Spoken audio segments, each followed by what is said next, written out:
জীবনের যে অবশ্যই আপনার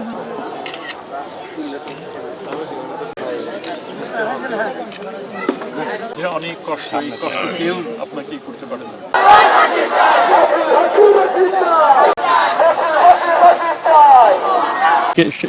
সেই কারণে এই ঘটনাগুলো হয়তো ঘটানো হচ্ছে, কিন্তু সেই চাপে নতি স্বীকার করার ইচ্ছে কারণ নেই।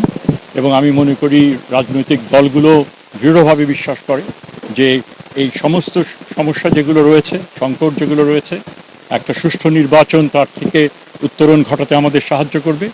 জাতি হিসেবে অবশ্যই আমরা সেটা আমরা প্রত্যাশী।